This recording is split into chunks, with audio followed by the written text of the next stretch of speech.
வணக்கம்.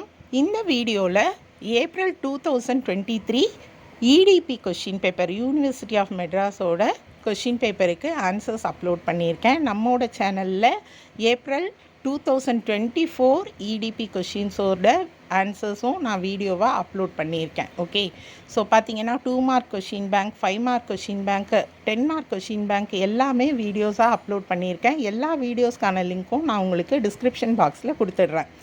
இடிபியை பொறுத்த வரைக்கும் பார்த்தீங்க அப்படின்னா உங்களுக்கு வந்து இந்த 2 வருஷமாக புது சிலபஸ், நியூ சிலபஸ். ஓகேவா? ஸோ இந்த நியூ சிலபஸில் உங்களுக்கு 2 கொஷின் பேப்பர் தான். அதனால் அதுக்கு முன்னாடி இருக்கிற கொஷின் பேப்பர்ஸில் நீங்கள் ரெஃபர் பண்ணினா உங்களோட சிலபஸில் இருக்கிற டாபிக், இம்பார்ட்டண்ட் டாபிக் இருந்ததுன்னா அந்த கொஷின்ஸை படிச்சுக்கலாம்.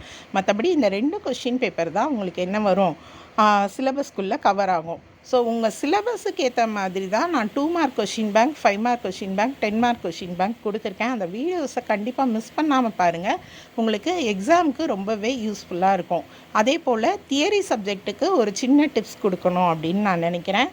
ஸோ எப்போவும் சொல்கிற ஒரே டிப்ஸ் என்ன அப்படின்னா, எந்த கொஷின் ஆன்சர்ஸையும் விட்டுட்டு வரக்கூடாது. செக்ஷன் ஏ அப்படின்னா நீங்கள் கண்டிப்பாக 10 கொஷின்ஸ் அட்டன் பண்ணியிருக்கணும். செக்ஷன் பியில் கண்டிப்பாக நீங்கள் 5 கொஷின்ஸ் அட்டன் பண்ணியிருக்கணும். செக்ஷன் சியில் கண்டிப்பாக நீங்கள் 3 கொஷின்ஸ் அட்டன் பண்ணணும். இந்த விஷயத்தை மறந்துடாதீங்க. இந்த ஃபாலோ பண்ணாலே நீங்கள் வந்து மேக்ஸிமம் மார்க் எடுக்க முடியும். அடுத்து 2 மார்க் கொஷின்ஸ். 2 மார்க் கொஷின்ஸ்க்கு கண்டிப்பாக 5 லைன் 6 லைனில் நீங்கள் ஆன்சர்ஸ் கொடுக்கணும் அப்படின்ற அவசியம் கிடையாது. 2 லைனில் கூட நீங்கள் கரெக்டான ஆன்சர்ஸ் கொடுத்தீங்க அப்படின்னா கண்டிப்பாக உங்களுக்கு 2 மார்க்ஸ் கொடுப்பாங்க.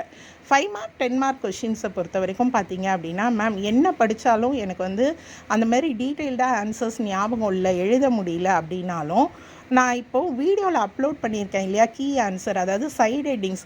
அந்த சைடு ஹெட்டிங்ஸை ஃபஸ்ட்டு நல்லா தரோ பண்ணி படிச்சுக்கோங்க. அதை நல்லா நீட்டாக டயக்ராமேட்டிக் ப்ரெசன்டேஷன்ஸ் கொடுங்க. ஓகேவா? ஸோ அதுக்கப்புறமா உங்களுக்கு என்ன தெரியுமோ அதை உங்களோட ஓன் வேர்ட்ஸில் எக்ஸ்பிளைன் பண்ணுறதுக்கு ட்ரை பண்ணுங்கள்.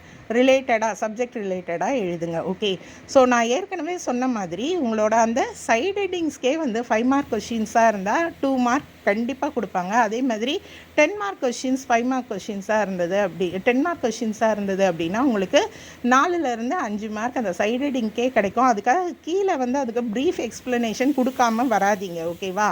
கண்டிப்பாக எழுதணும். சைடு ஹெட்டிங்கை நீங்கள் தப்பில்லாமல் கரெக்டாக எழுதிடுங்க அப்படின்றது தான் இதில் நான் சொல்லியிருக்க முக்கியமான பாயிண்ட்டு. அதே மாதிரி மேம் கொஷினுக்கு ஆன்சரே தெரியல, என்னை எப்படி மேம் அட்டன் பண்ண சொல்கிறீங்க? அதாவது நீங்கள் வந்து சம்திங் ரிலேட்டடாக அந்த கொஷினுக்கு ஆன்சர் படிச்சிருப்பீங்க. ஓகே, இப்போ வந்து ப்ராஜெக்ட் பிளானிங் அப்படின்னா அதோட சைடு ஹெட்டிங் படிச்சிருக்க மாட்டீங்க. ஆனால் ப்ராஜெக்ட் பிளானிங் ரிலேட்டடாக உங்களுக்கு சம்திங் தெரியும் இல்லையா, அந்த சைடு ஹெட்டிங்ஸை ரிலேட்டடாக கொடுத்து நீங்கள் கொஞ்சம் மாடிஃபை பண்ணி கூட எழுதலாம். ஆனால் நீங்கள் அப்படியே ஆன்சர்ஸை விட்டுட்டு வரக்கூடாது. சப்ஜெக்ட் ரிலேட்டடாக, டாபிக் ரிலேட்டடாக நீங்கள் தியரி எழுதுனீங்க அப்படின்னாலே கண்டிப்பாக நீங்கள் பாஸ் பண்ண முடியும்.